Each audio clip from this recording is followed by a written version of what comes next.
Welcome to the Kindness Project, the podcast designed to share stories of kindness and share how kindness can make positive change in our world, one small act at a time. This week on the Kindness Project, we talk about special mugs, Debbie Mcgee, and we are joined by Bernadette Russell, author of The Little Book of Kindness. Good morning. Welcome to this live edition of the Kindness Project. Today is Friday the 17th. It's Friday? It's Friday or Alan, I don't know. I'm joined by a girl who names her eyebrows. It's Charlotte Dames. And I'm joined by the master of early morning meetings. It's Chris Dames. Honestly, I've been up since about 6:30 this morning because I had an 8 o'clock meeting, and then for some reason I've volunteered to host this live show 3 times a week. It's weird. And we're joined by an amazing guest today who literally wrote the book on kindness. It's Bernadette. Hello, Bernadette. How are you? Hello, I'm all right. How are you? Yeah, my kitchen. Yeah, you know what? That's one thing about Zooms, right? I'm doing a lot of Zooms, both through work and for the podcast at the minute, and I'm always fascinated by people's what background they use for their Zoom. So on the morning Trev, morning Tracy, morning dudes. What I've had so far is on the meeting this morning. I've had ones where the people are on their phones and the views are wonky. I've had one where somebody had a background of San Francisco, and my gym at the minute is doing all of their training on Zoom. So they're doing all of their exercise classes on Zoom, and one person the other day looked like they were on top of the Empire State Building doing a burpee. I've never ever seen that before. People do. People do what? People probably have done burpees on top of the Empire State Building. I should add that to my bucket list, a burpee on the Empire State Building. Bernadette, how are you? Up there. Yeah, how are you? I'm all right, thank you. Yeah, I'm good. Good. I've got a big coffee. Look. Oh, amazing! What's on your mug? What's on your mug? It says it's that when it tells you what colour you want your tea. Oh, cool! That's useful. Yeah. And what colour? And what colour do you actually have your tea? Very, very dark, strong. Okay. But this is coffee, and it's also very strong. Good. My mug. So just non-official question of the podcast is, what's on your mug? We'd like to see photos, but on my mug I've got do good, feel good, because this is my Sport Relief mug. So that's got what's on your mug? Well, I'm using one of the generic mugs from the cupboard. But I have 2 very special mugs. And one of them is shaped like an owl's face. Oh, that's an amazing mug. That is my favourite mug. And then there's one, it's just pink and it's got a flamingo on it and it says you're flamazing. You are amazing. Yeah, you are amazing. That's brilliant. No, I love that. That's really good. Morning, Sean. Thanks for joining us. And today's question of the podcast for our live listeners, and we've already had a surprisingly active response on social media at the minute, is because Charlotte names her eyebrows, what inanimate objects do you name? Nothing wrong with Tom and Jerry. I think they're perfect eyebrows. Well, I've decided that, and this was only decided yesterday, my eyebrows are now called Chaz and Dave. I'm taking it. What else do you name that's inanimate?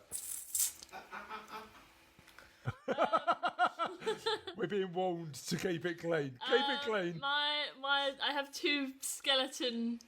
They're not really skeletons. One of them is a Halloween decoration. You press a button and it plays Everybody Dance Now, but it's a skeleton being the DJ. And what's the name of the... His name's Jerry. And then on the opposite corner of the room, there's Michael, and he's just a skeleton in a hat. And if you turn him on, he plays disco lights. Mainly eyebrows and skeletons for you. Morning, Trina. Thanks for joining us this morning. Bernadette, what do you name that's inanimate in your life? I'm really sorry, I don't do that. That's no, I don't. Not answer to you, is it? No, I don't either. My mum does it, and she calls her car Snowdrop.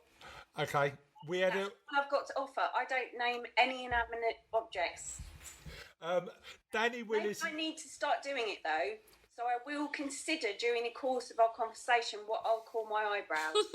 Yeah, and apparently, according to Charlotte's rules, they need to be a double act. They need to be an iconic duo. So my youngest daughter Sophie went for Dave and Alan or something like that.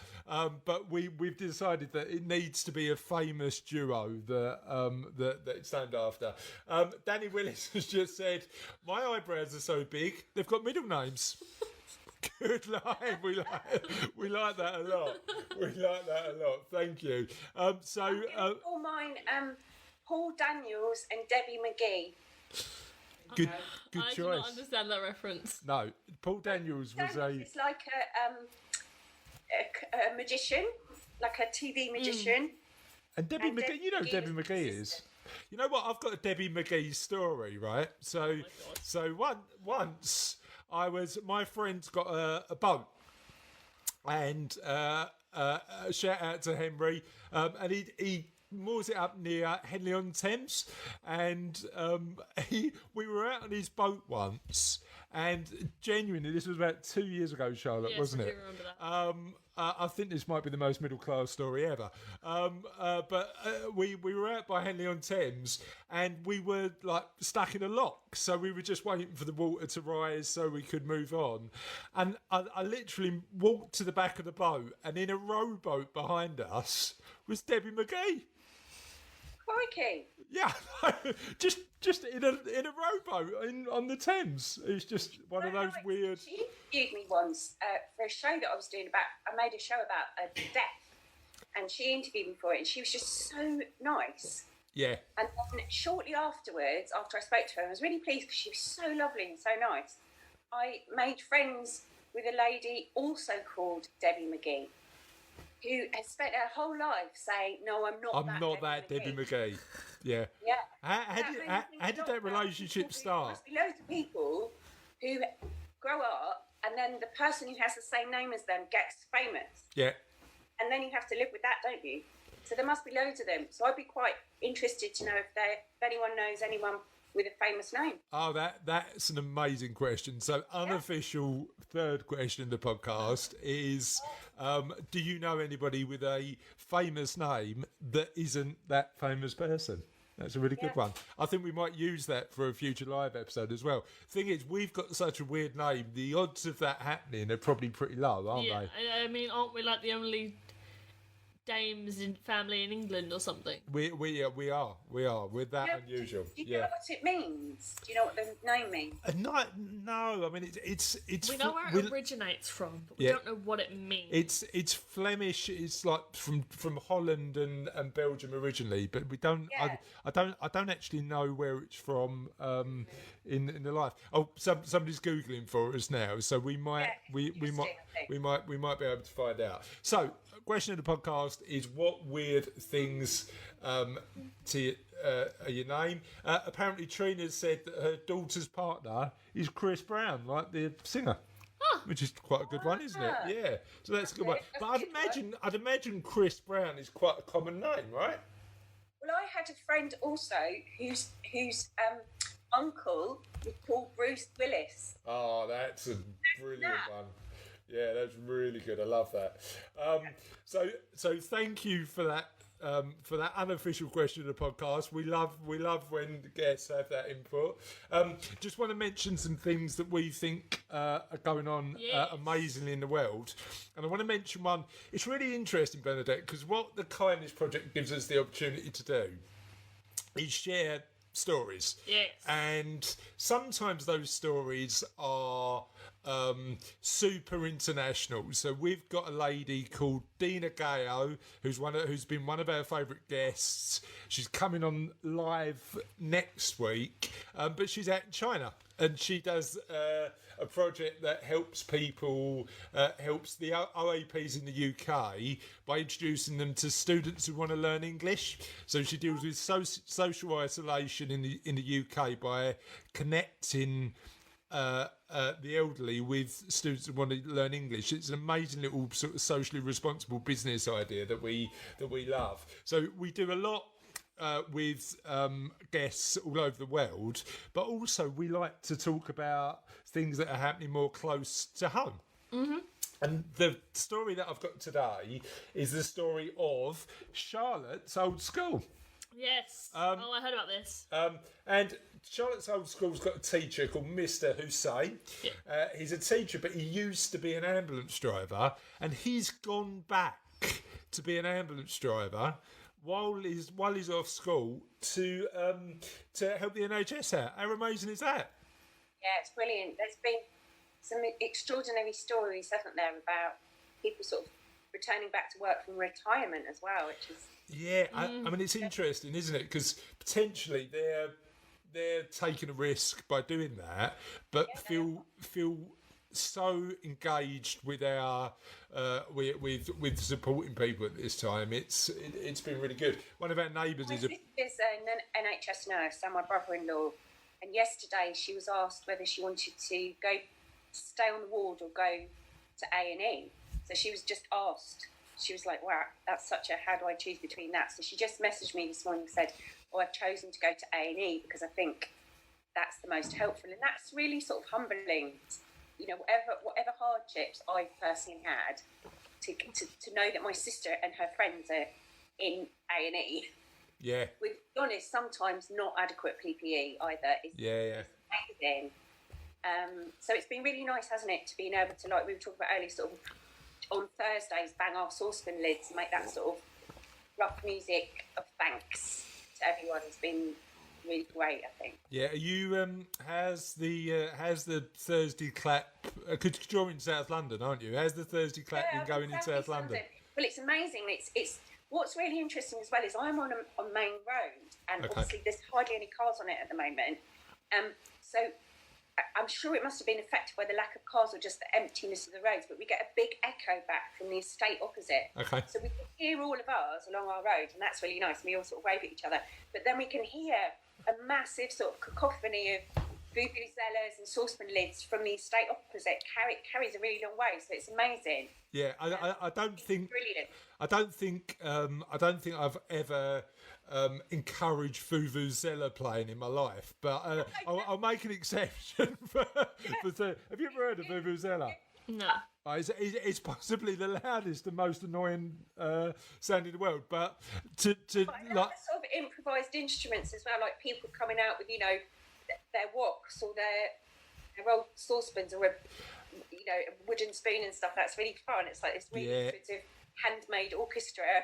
Yeah, my it's funny. My youngest loves the idea of going out with a pot and pan, but we in our street, in our little cul-de-sac, we've sort of decided that we're going to play a song every week. So last week it was We'll Meet Again. Yesterday it was We Will Rock You, and then we're going to do a different song. Have we decided, I'm speaking to my wife who's the expert on this, have we decided what song we're going to do next week? We haven't decided yet. So if there's a song, listeners and viewers, that you think that we should play in our little cul-de-sac next week, that'd be amazing to hear.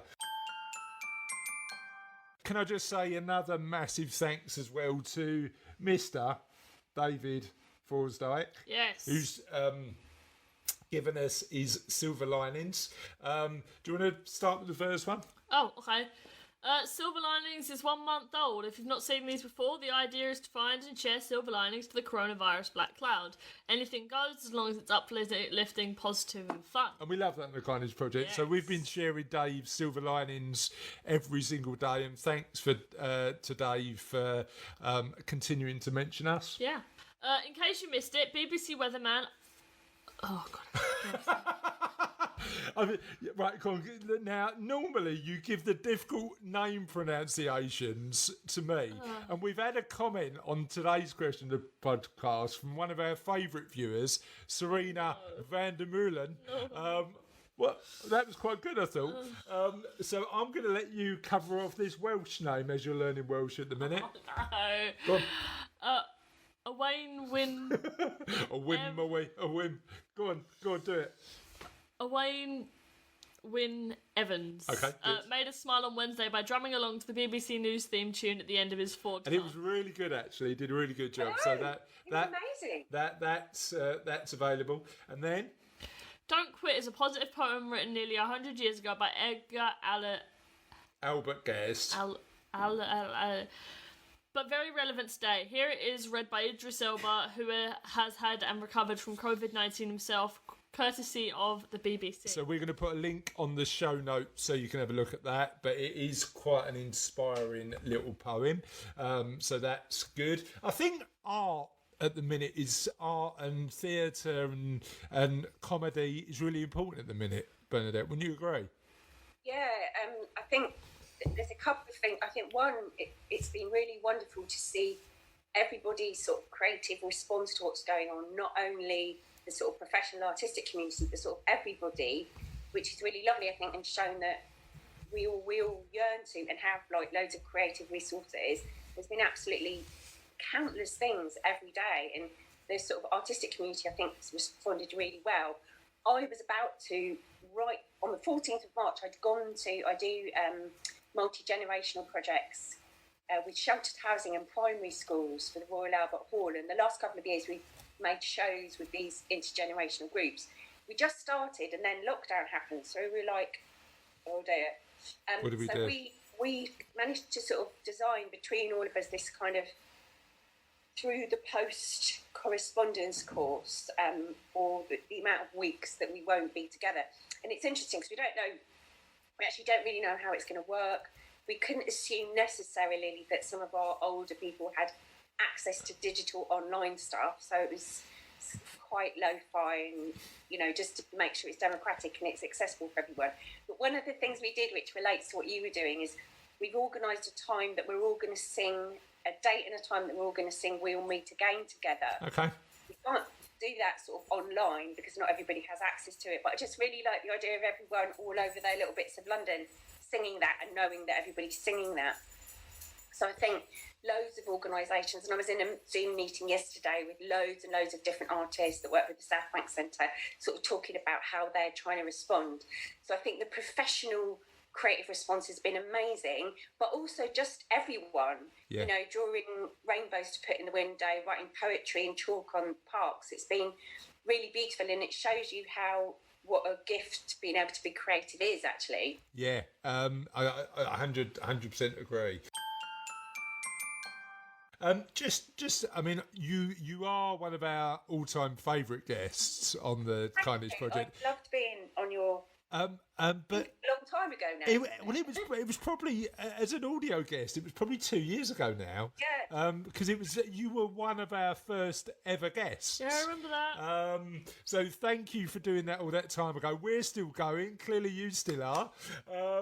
But for our live audience, and the weird thing is that in that 2 years, when you came on, we had no audience at all, and now we've got bizarrely people are quite enjoying it, and we've got about 30,000 podcast subscribers every week. So that's good news. But for our audience who don't know about you and your work, can you tell us a little bit about you? Yeah, so for me, so back in 2011, in response to if anybody remember it, the sort of UK riots that happened that summer, and as a result of just feeling really flattened by that, and feeling a bit sad and depressed by that, I just impulsively decided on the 18th of August that I was going to try and do a kind thing for a stranger every day and see what that did. It was reckless, which is pretty typical of me, and I tried to do a different thing every day. I tried to make it creative, and I kept it up, and it spanned a leap year. And it wasn't a project in that it wasn't that organised, it was just a thing I did, but I sort of kept a record of it on social media, and then lots of people joined in, and I kept telling the little stories, and it sort of turned into this really transformative experience. And I'd been a theatre maker and an artist all my life, but I think the main thing that happened after that was that became the centre, sort of compassionate practice and kindness became the absolute centre of everything I do and have done since then. Yeah. So I've kept it up. So God knows what day I'm on now. So for 10 years, I've done a kind act for a stranger every single day. Do you keep a diary of this? Do you record what you do every day for 10 years? Because doing it over a year is still a challenge, but doing it over 10 years is quite an experience, right? Yeah, well, I say, I mean, I don't mean this to sound glibly, but it's a little bit like yoga or playing the ukulele or anything, in that the daily practice is best because then you get really good at it. Yeah. I don't mean that. I don't mean to say that I'm expert at it, because I don't kind of like those sort of terminologies, but just you get to have a really deep understanding of what it is. The same if you do anything every day, and but also you can always do a little thing every day. Yeah. And I guess I got the first year was hugely expensive because I just kept like buying people things. Giving away money. That year I was like, actually, one, I can't keep this up, and secondly, in order to make it available for everybody, it needs to not be so expensive. So the practice of doing it has sort of shifted and changed, and I champion other people's kindnesses as well, and other organisations, and then have written 4 books now, and they all sort of contain very practical exercises and things that can do. So the thing for me was to move away from kindness being extraordinary to being ordinary. Simple. And actually to be unkind, to be the exception. Yeah, you know what's interesting? It's been really good fun, actually. It's not a chore, because you get such a massive endorphin, serotonin, oxytocin rush.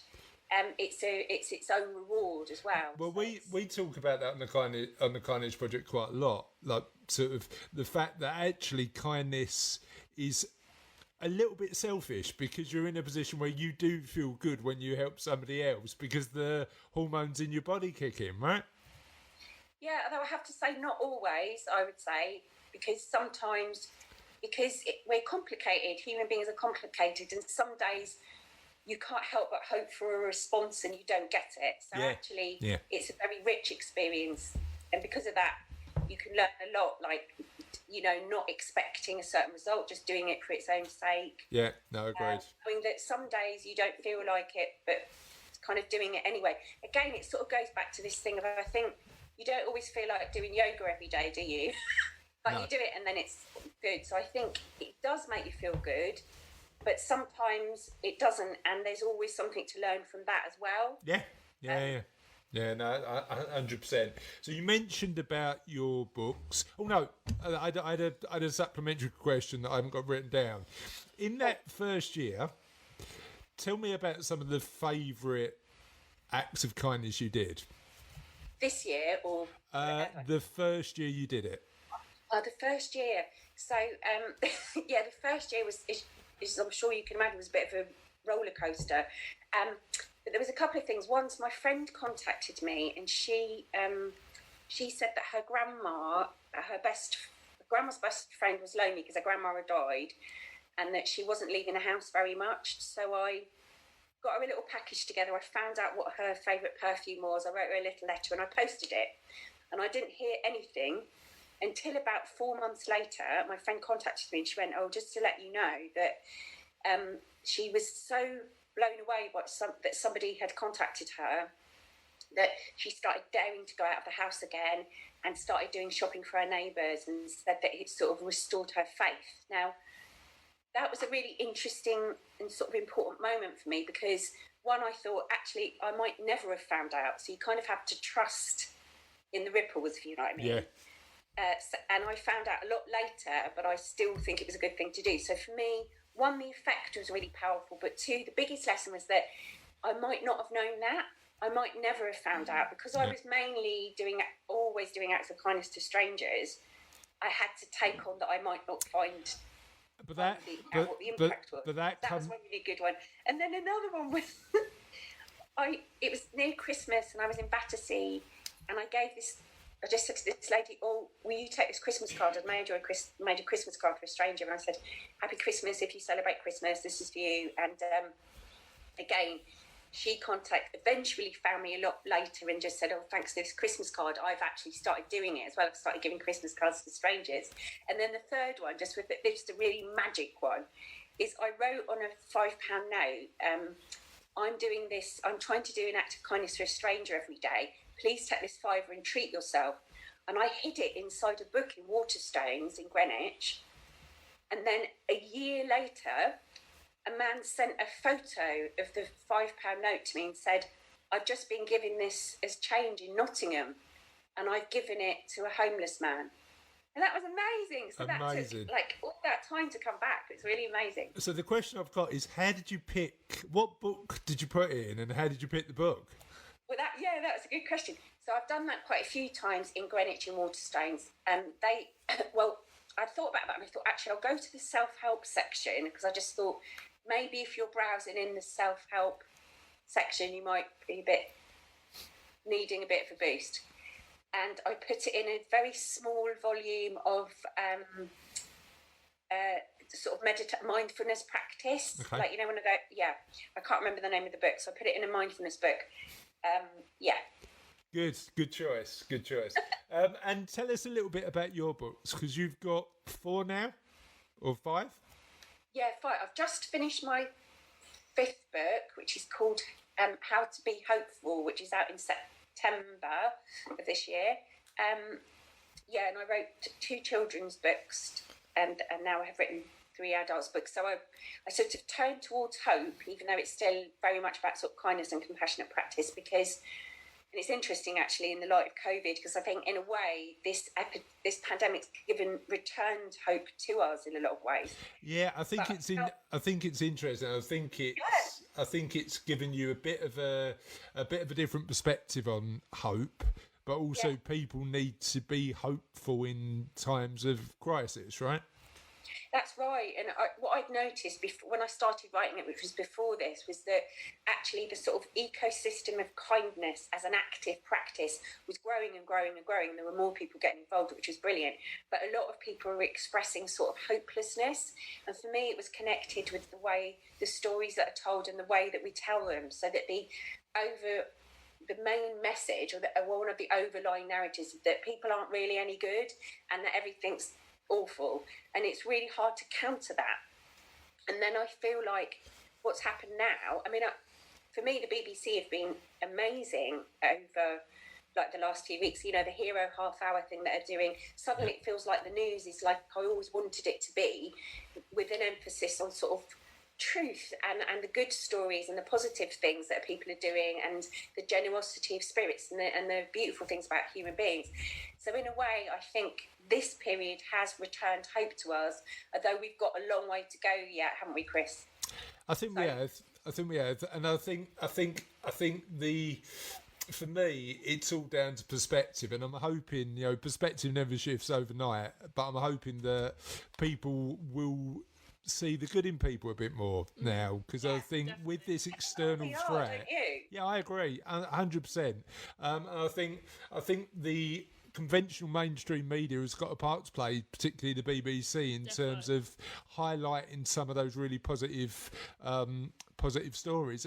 But what's really encouraging is that not only are they deciding to tell those stories, and they are, is that people are enjoying them. So that then encourages the media outlets to tell those stories, because they see that they can still maintain a readership or maintain a viewership, and they need to be encouraged as well.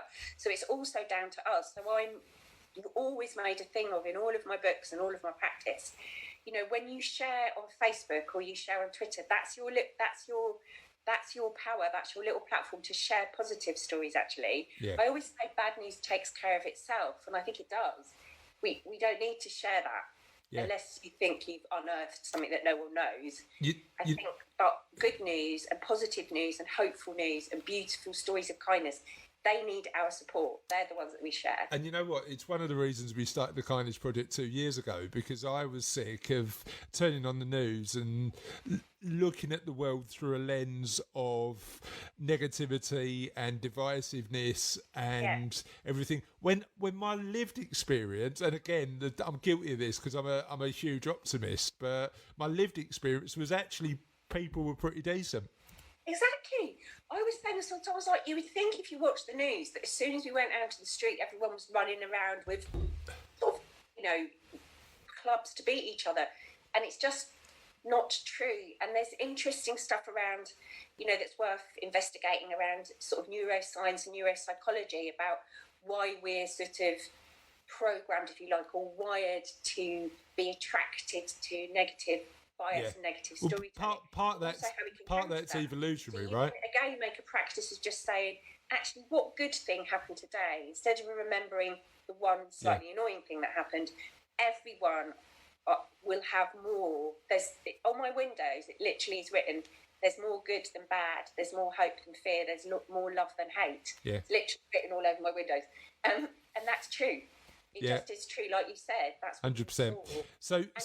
And your platform that you and Charlotte are doing, your podcast, it's brilliant to have those things, because it's another part of this ecosystem of hope and kindness and love and compassion, pushing against the tide of the other. Look, we play a little part. We play a tiny little part. So new. We all play a little part, and that's what we all need to do, is just play a little part. Agreed, 100%. And so the new book's about hope, and that's out in September. Yeah, it's called How to Be Hopeful, and it's out in September. So it's been an interesting, really nice time to do that. And then I've got a podcast about hope as well, which is very modest compared to your two endeavour. But So where can people find your podcast? So it's on Podbean, but it's also on Spotify. It's on all the usual platforms, and it's literally called How to Be Hopeful.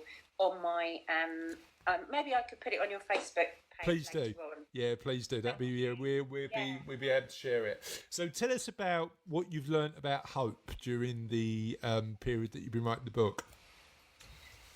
Yeah, well, I try to consider it from a sort of personal perspective, as in how to hold on hope for yourself, and then to move out from your personal perspective to the community, to the wider world, and to the future. So I think the main thing I learned was that what I was thinking about or talking about when I was talking about hope wasn't wishful. It wasn't sort of wishing upon a star, kind of passive. Because what you talk about a lot is quite practical, isn't it? Yeah, because I think it's always important, because otherwise I'm not a fan of passive entertainment or sort of passive writing, really. I think an invitation to action's best. It's more inclusive and it helps people. It doesn't mean they have to do things, but I've always tried to say, try this, because I think the best way of knowing something in your heart and in your mind is experiencing it. So the only way you can find out if kindness works is doing it, isn't it? Yeah. And it's the same with sort of hopeful practice. So it's full of practical things to do, and lots of different ways as well, because there's not only one fit. We're all different. Some people are very extrovert and they're happy to connect with their local community and organise street parties. Other people aren't like that and they're happy to have a smaller tribe of people to connect with, and that might be online. Some people want to go and plant trees in the rainforest or up in Scotland, and other people want to do sort of smaller things. So it's about sort of trying to offer a range of activities and things to think about to encourage hope in yourself. It feels really important, and it feels like a sort of responsibility to be hopeful for children, for the future, for ourselves as well, and to say not only let's think about what we hope for, and then that's what decide what action we can take to move towards that hope. So basically, I would say, if you're going to sum it up, it's like, what do you hope for? What do we hope for?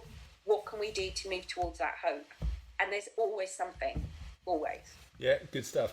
And tell us, I know two of your books. One's about kindness and one's about wonder. Is it the Little Book of Kindness and the Little Book of Wonder, isn't it? Yeah. And what do you think we can do in the current situation to be a little bit kinder to ourselves, but also retain a sense of wonder? Yeah, self-care is so important. I think I'm lucky enough to have several friends who are positive psychologists. They've been sort of super helpful with this regard, and I've been having conversations with people about it. But all three of them, who come from slightly different perspectives, have said it's really important at the moment to check in on yourself. So something's coming up like sadness or worry or anger or fear, to recognise, to take a little bit of time out to sort of recognise and accept that that's happening, and to think about what you need to make you feel better in that moment. Yeah. In a way, and that will be different for everyone. So some people that is going to be a bubble bath, for other people that's going to be going to sort of do some really strenuous British Army fitness training in the garden on their own, and so it's about where you can, and that's really difficult for people at the moment. Some people are homeschooling and working and all the rest of it, but just recognising if difficult things are coming up for you, and look at cherishing yourself and thinking, what do I need to feel better in this moment? It's a really fair point. And interestingly, we had an amazing positive psychologist on the podcast for live episode 3, a lady called Ruth Hughes. If you haven't watched that, and talk to our listeners, you're finding it really tough in this environment to cope, and you won't be alone. There'll be plenty of us out there who are trying to maintain positive mental health.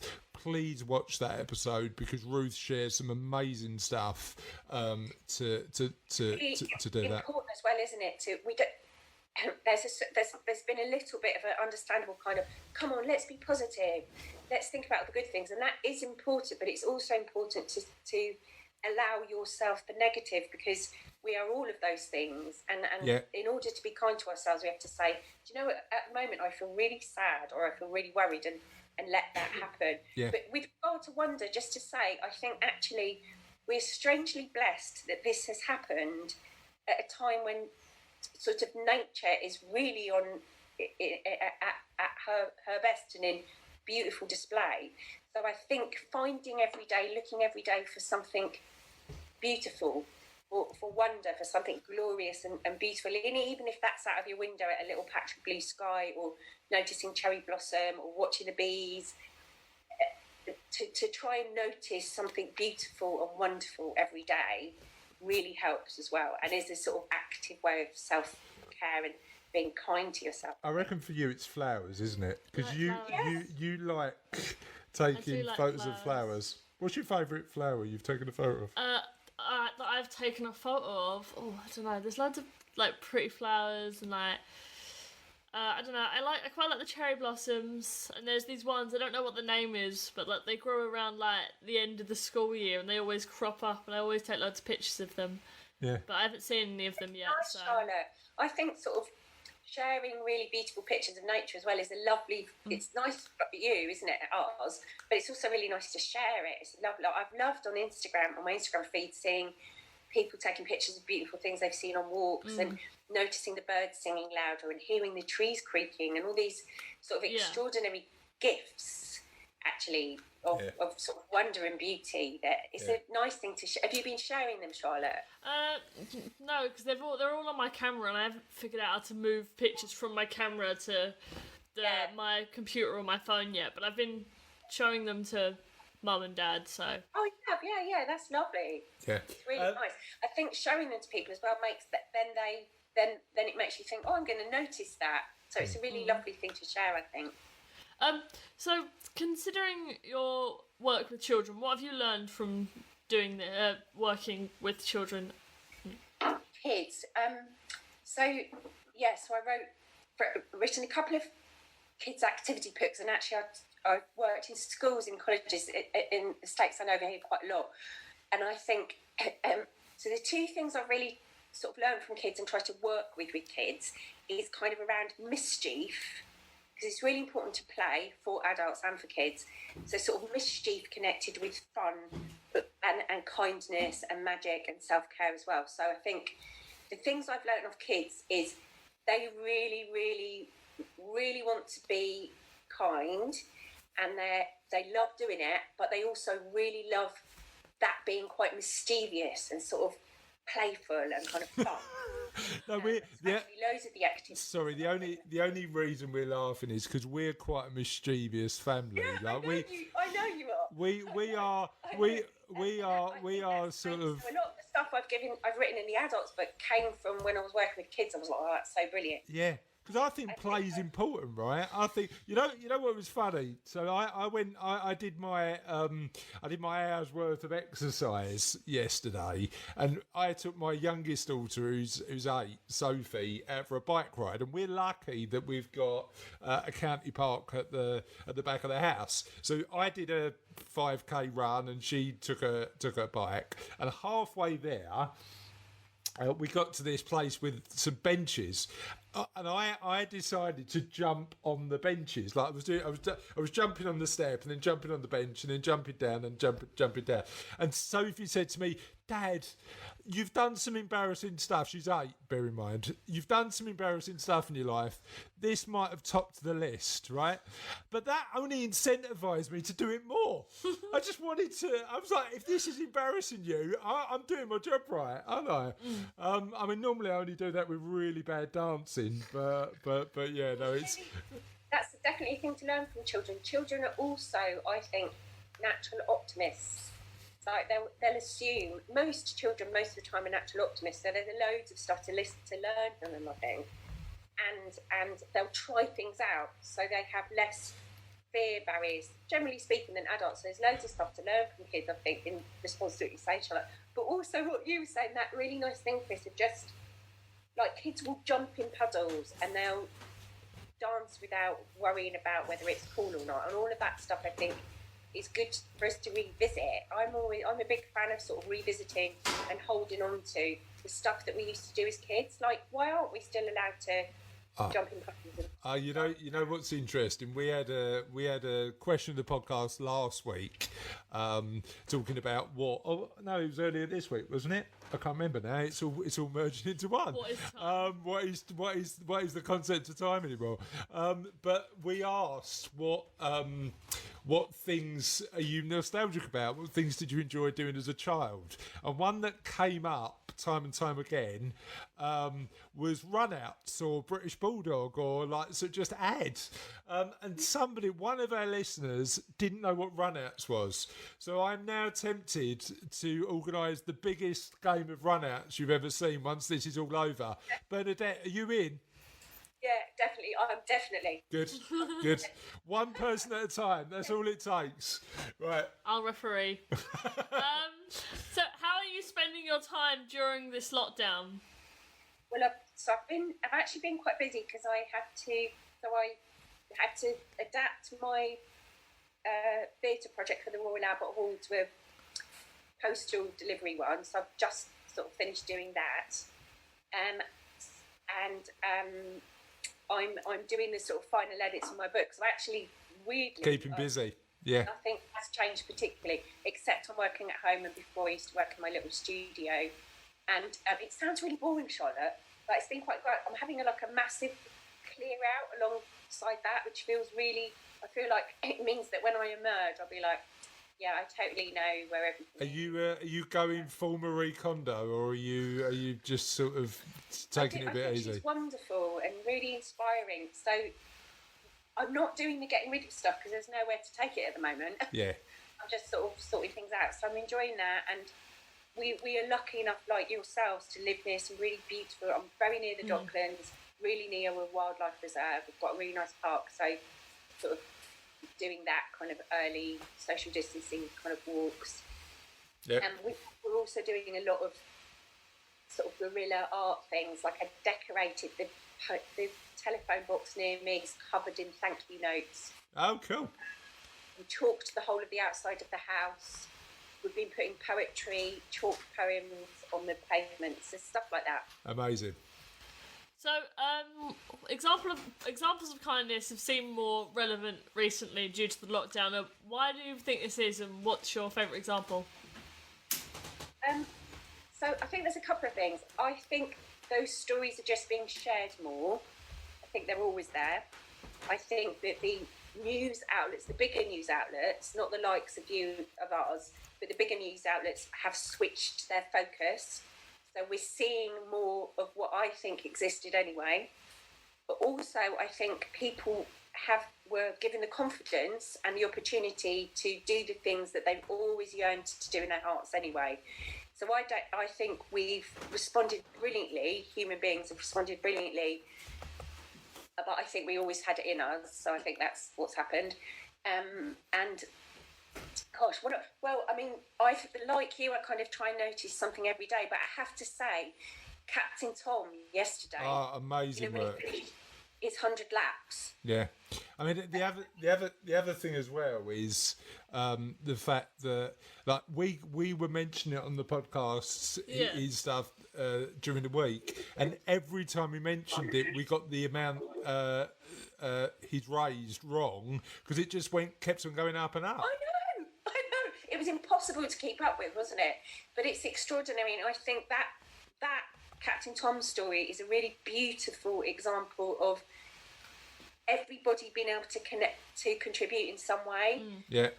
Were given if they were able to, but also people who weren't able to. There's a lot of people concerned about money without spare cash, but they were sharing the story.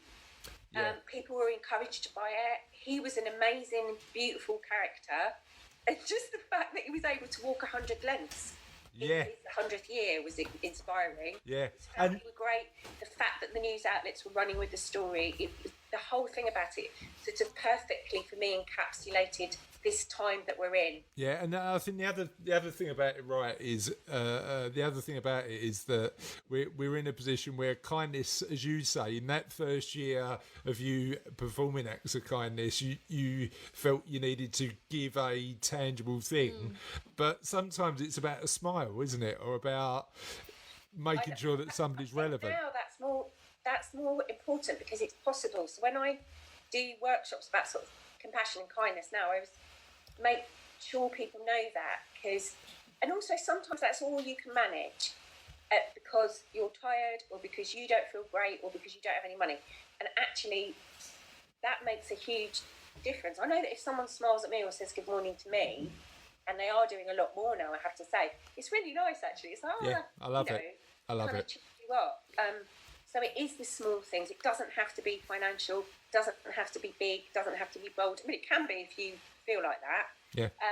It can be saying, that's a nice jacket, or how are you doing, Or making somebody a cup of tea, as long as they follow the specific rules of colour. If they get the colour wrong, I'd rather not have the tea. I will drink any colour of tea, but I think I always, I go back to when I spoke about it in my show, and I spoke about it in my first book, this story that I know is very well known of the little girl, the starfish story. Do you know that story? No. So there's a little girl walking along a beach. Oh, yes, I do. Yes. Yeah, go on. You know that story? Yeah. Yeah, so the beach is washed with hundreds and thousands of starfish, and there's a man walking along the beach, and he sees her picking up a starfish and throwing it into the sea. And he thinks, oh, that's really sweet, but what's she doing that for?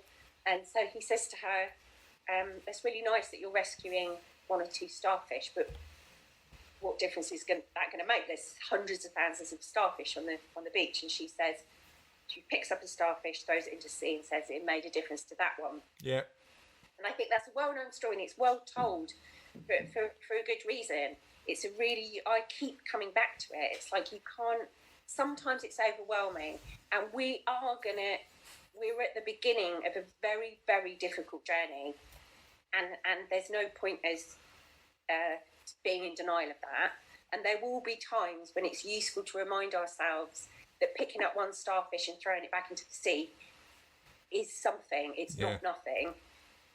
And also that if accumulatively we all picked up one starfish, metaphorically, and threw it back into the sea, that would fix it.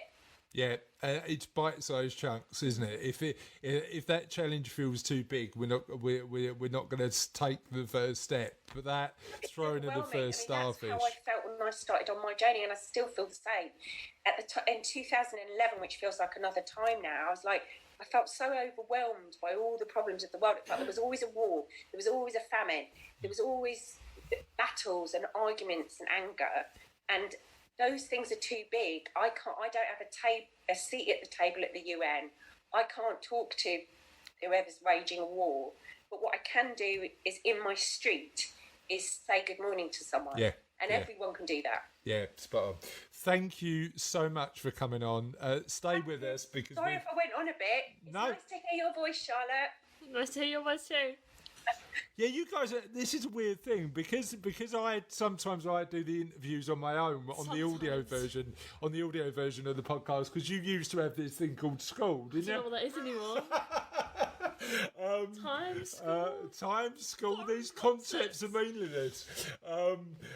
We don't normally get the opportunity to speak to our guests, but thankfully we've gone back to all of our guests, and we've got a busy couple of weeks coming up on Kindness Project Live because we've got we've got a busy week coming up on the Kindness Project Live. Didn't mean it literally, mate. Oh, right, okay, sorry. I thought you meant it literally, not metaphorically. But we are interviewing a lot of the guests that we've had on the audio show now live, which is amazing. And the end. It is not. It is nearly the end. Sophie's joined us. Say hello to our audience, Sophie. Hi, Sophie. Chris and Charlotte, maybe I could interview you back. Oh yeah, that'd be good actually. Ooh. Yeah, that'd be good. Weirdly, for our hundredth audio episode, we got interviewed, and it was the weirdest experience ever, wasn't it? So I'm up for it, but there's a guy actually. I don't think he's a million miles away from you geographically. A guy called Don Diffgang. He's on the live show next week. Who runs a website called Do Me a Favour Buddy. He's an amazing dude, and he interviewed us for our 100th episode. Yeah, it was really good. So, apparently... Tis the end. Interesting experience, I think. It's useful, isn't it, getting interviewed, because then you get a feeling of what that is. Well, I think you look at what the work you're doing, and if it is work, I mean, for us, it's just an opportunity to Did you just yawn? Are we keeping you up? It's just an opportunity to nonsensically waffle for every week. Half hour.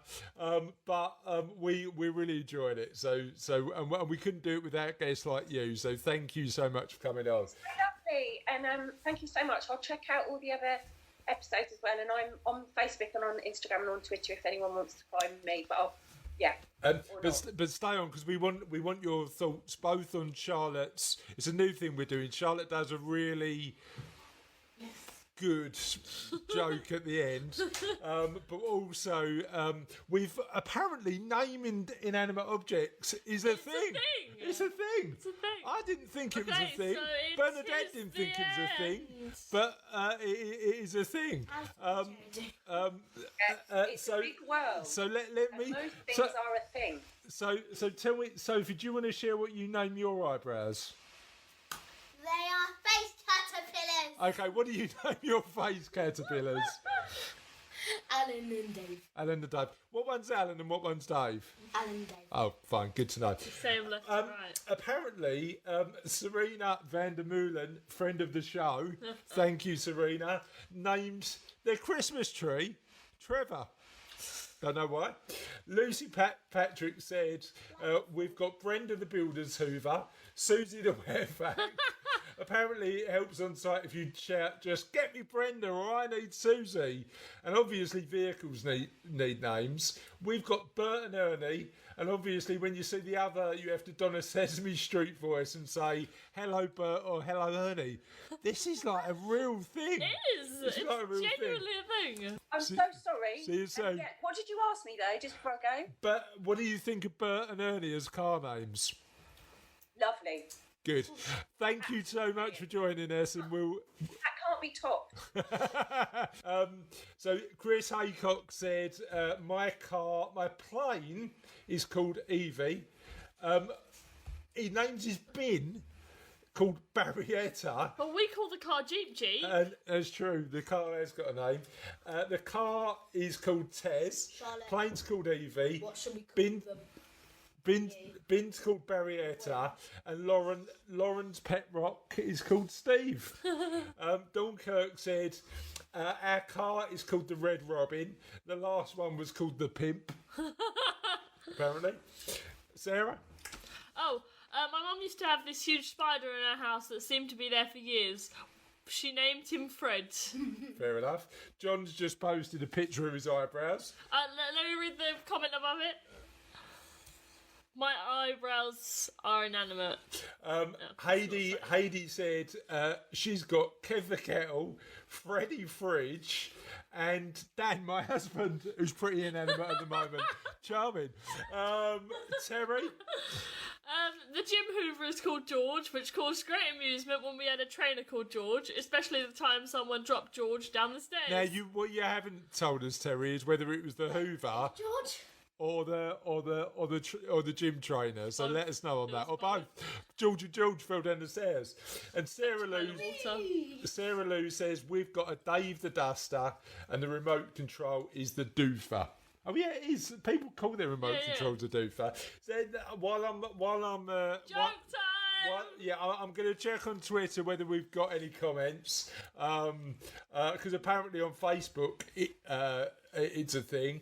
On Twitter, they're not impressed by that question. They don't want to react on Twitter. Can you tell us as we've been going on for quite a long episode today? Can you tell us the joke of the day? Yes, okay. It's a paragraph joke, so there's no need to respond. For a period, Houdini used trapdoors in every single show he did. I guess you could say it was a stage he was going through. Even the dogs left the room. Even the dogs run out of the room at that joke. Oh no, he's come here! He wants my apple. And on that note, have a lovely Friday. Have a lovely weekend. We're back on Sunday morning with Joshua as our guest, and we'll see you then. Bye! Bye.